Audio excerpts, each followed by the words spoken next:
Hello friends, welcome to Subakale Home. இன்னைக்கு நம்ம சேனல்ல பூண்டு கத்திரிக்காய் குழம்பு பார்க்க போறோம். அதுக்கு தேவையான பொருள் பார்க்கலாம் வாங்க. 5 கத்திரிக்காய் எடுத்து இந்த சைஸ்க்கு கட் பண்ணி வச்சுக்கோங்க. எலுமிச்சம்பழ சைஸ்க்கு புளி எடுத்து கரைச்சி வச்சுக்கோங்க. 2 கட்டி பூண்டு உரிச்சு வச்சுக்கோங்க.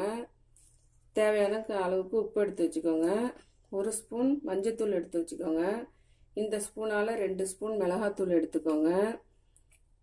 இந்த ஸ்பூனால் 3 ஸ்பூன் நல்லெண்ணெய் எடுத்துக்கோங்க. கொஞ்சம் போல் தண்ணி. இவ்வளோதாங்க இதுக்கு தேவையான பொருள். வாங்க இது எப்படி செய்யலான்னு பார்க்கலாம். அடுப்பு பற்ற வச்சா ஒரு பாத்திரம் எடுத்து வச்சுக்கோங்க. அடுப்பு தீ கொஞ்சம் கம்மி பண்ணி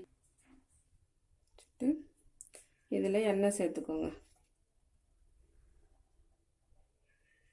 எண்ணெய் சேர்த்துட்டு எண்ணெய் காயட்டும். எண்ணெய் காய்ஞ்சதும் பூண்டு சேர்த்துக்கோங்க. பூண்டு மட்டும்தாங்க இதுக்கு தாளிப்பு. பூண்டு சேர்த்துட்டு பூண்டை நல்லா செவந்து வர வரைக்கும் வதக்கிக்கோங்க. இந்த அளவுக்கு பூண்டு வதங்கியிருக்கணும் பாருங்க. இந்த அளவுக்கு வதங்கினதுக்கப்புறம் நம்ம கத்திரிக்காய் சேர்த்துக்கணும். கத்திரிக்காய் சேர்த்துக்கோங்க. கத்திரிக்காய் சேர்த்து ஒரு 2 நிமிஷம் வதக்கணும். கத்திரிக்காய் கொஞ்சம் வதங்கினாலும் மஞ்சள்தூள் சேர்த்துக்கோங்க. மஞ்சள்தூள் சேர்த்துட்டு குழம்புக்கு தேவையான அளவுக்கு உப்பு சேர்த்துக்கோங்க. சேர்த்துட்டு 2 நிமிஷம் வதக்கிக்கோங்க. இது குழம்பு மிளகாத்தூள். நம்ம குழம்புக்கெல்லாம் எடுத்துக்கொள்ள அந்த மிளகாத்தூள் அதை சேர்த்துக்கோங்க.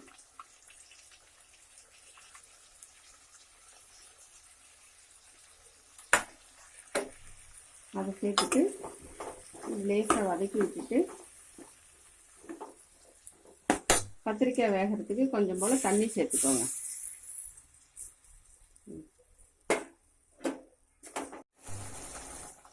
கத்திரிக்காய் வெந்து வந்ததும் நம்ம கரைச்சி வச்சிருக்க புளி தண்ணி ஊற்றிக்கோங்க. அவ்வளோதாங்க, குழம்புக்கு சேர்க்க வேண்டிய எல்லா பொருளும் சேர்த்தாச்சு. குழம்பு ஒரு 5 நிமிஷம் கொதிக்கட்டும். கொதிச்சுட்டு அதுக்கப்புறம் பார்க்கலாம். அவ்வளோதாங்க, பூண்டு கத்திரிக்காய் குழம்பு ரெடி. பாருங்கள், எண்ணெய் தெளிஞ்சு கம கமன்னு வாசனையோட பூண்டு கத்திரிக்காய் குழம்பு ரெடி.